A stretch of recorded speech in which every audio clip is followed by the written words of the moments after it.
મહેમાન આવે ત્યારે ઝટપટ બનતું ફરસાણ એટલે પાટોળી, અને એમાંય આવી મસ્ત મજાની ટેસ્ટી અને મોઢામાં મૂકતા જ ઓગળી જાય એવી પાટોળી બનાવવા માટે 1 કપ ચણાના લોટમાં 1 કપ પાણી અને 2 કપ છાશ નાખી અને એકદમ સરસ રીતે એને બ્લેન્ડ કરી લેવાનું છે. ત્યારબાદ એક પેનની અંદર એને લઈ અને અડધી ચમચી મીઠું, અડધી ચમચી હળદર અને 5 ચમચી હિંગ નાખી અને એકદમ મિક્સ કરી અને ધીમા તાપે આપણે એને હલાવતા રહેવાનું છે.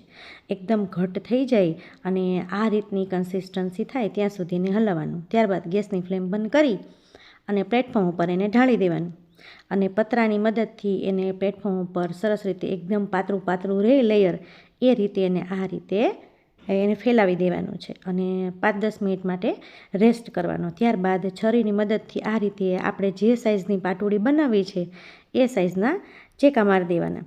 ત્યારબાદ એને આ રીતે હાથની મદદથી રોલ વાળી અને તૈયાર કરી લેવાનો. એકદમ મસ્ત મજાની આપણી પાટોળી છે એ તૈયાર થઈ ગઈ છે. એને બધી પાટોળી વાળી અને આપણે એને એક પ્લેટની અંદર રાખી દેવાની છે. તો જો આ રીતે આપણે ધીમે ધીમે અને એકદમ હળવા હાથે એના રોલ વળવાના છે.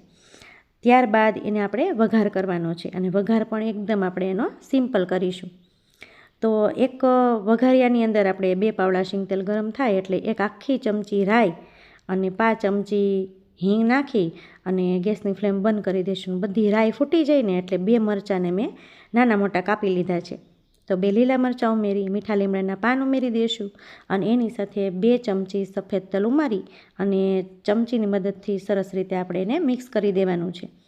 ત્યારબાદ આપણી જે તૈયાર કરેલી પાટોળી છે એના ઉપર ચમચીની મદદથી આપણો વઘાર છે એને સ્પ્રેડ કરી દેવાનો છે.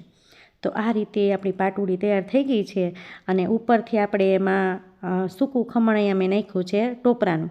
તમે લીલા ટોપરાનું પણ નાખી શકો અને એની ઉપર મેં દળેલી સાકર છે ને એનો ભૂકો સ્પ્રિંકલ કર્યો છે. તો દળેલી સાકરના ભૂકાથી આપણી પાટોળી છે ને એનો ટેસ્ટ છે ને એ બમણો થઈ જશે. એકવાર આ રીતે ટ્રાય કરજો. અને આ પાટોળી છે મહેમાન આવે ત્યારે એકદમ મસ્ત લાગે છે, નવી વેરાયટી લાગે છે ને ગુજરાતીઓમાં તો ખાસ આ મારી રીતે એકવાર ટ્રાય કરજો. ખરેખર તમને ખાવાની ખૂબ મજા પડી જશે.